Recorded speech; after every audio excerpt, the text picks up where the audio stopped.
Hi guys, and welcome back to the 12 Days of Foundation. It is day 7. We have passed the halfway mark.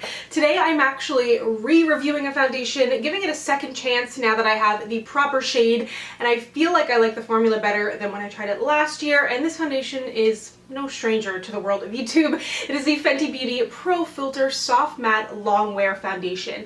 I bought this the day it launched in Canada. I've never done that with like any product. Essentially, I went to Sephora at like 9 a.m. So I'll link to that review down below, and then I will also link to a video that I did recently testing out some of the newer Fenty items. But today it is all about the foundation.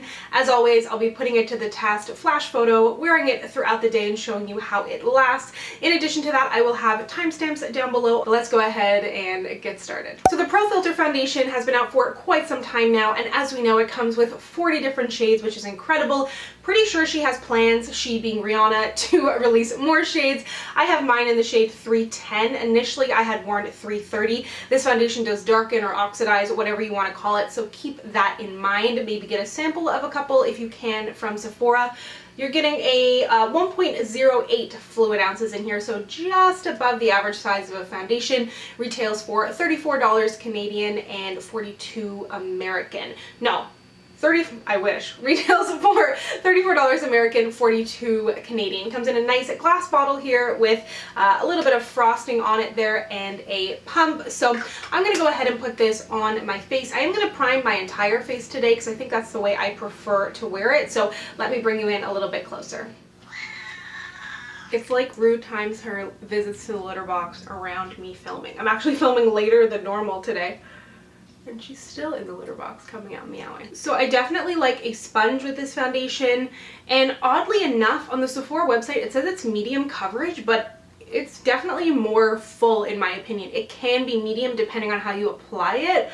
I'm using a sponge and light layers, so I'm going to end up more in a bit of a medium world today. But if you want more full coverage, as always, go in with a dense brush. I still recommend light layers no matter what, but I like a sponge application. It also recommends that it's good for basically all skin types. It says like normal oily combo. I know a lot of people, or sorry, I think it says dry there too, and I know a lot of people who have dry skin didn't really love it because it is quite matte, perhaps with an oil or something in there, but she may come out with another one.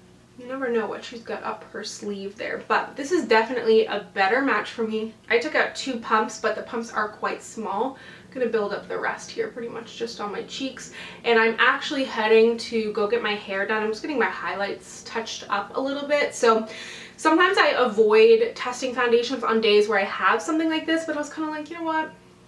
I have already reviewed this. I know that I pretty much like it, and because foundations have been lasting better on my skin, I'm like, let me put it through the test of getting my hair washed and see what happens.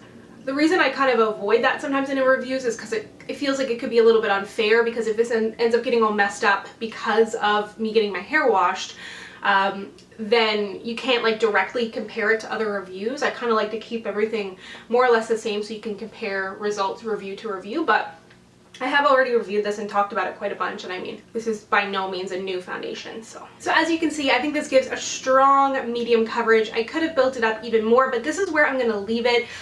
It definitely really kind of perfects the skin, but at the same time, it's not that it looks heavy and cakey like makeup, but it's just like, it's very clearly makeup, especially if you're comparing it to something that has a more natural finish, but this is matte. So I think that it pretty much holds up to those claims of being matte. I think it definitely leans more full coverage, but I do love it with a sponge. If you were kind of debating playing around with your application or weren't totally happy with the way you were applying it, I really, really like it with a sponge. So I'm gonna go ahead and take some photos, and I'll be right back. So I am back with my full face of makeup. I feel flawless. I don't wear a lot of like full coverage foundations anymore, and I'm just like, damn. My face still, however, looks soft. It's like a really beautiful soft matte. It's not like a heavy cakey looking matte, so love the way this looks. Also wearing my Fenty gloss, which everything I'm wearing will be listed down below, but I wanted to show you this guy because I love it so much. It's the Kilowatt Highlighter in Mean Money Hustler Baby. and I've talked about this to death, but just in case you didn't know, this is one of my favorite highlighters. Like, I literally have it taped together, so because this is my favorite travel highlighter, because you get both kind of like a satin highlighter and a more glowy one, and you can see I've hit pan on the satin one. I love that so much. So highly recommend that. That's my top pick from Fenty, followed by the gloss, I think, and then maybe this foundation. But I'm gonna go ahead and wear this for a few more hours, and I'll check back with you in some natural light. Oh, I forgot to tell you about the photos. I'm back. I was just too excited about my face. The photos looked really good for a more full coverage foundation without concealer and everything. I still think it looks really good. You could pretty much get away without it, I think. And then also in flash photo, I thought it looked good.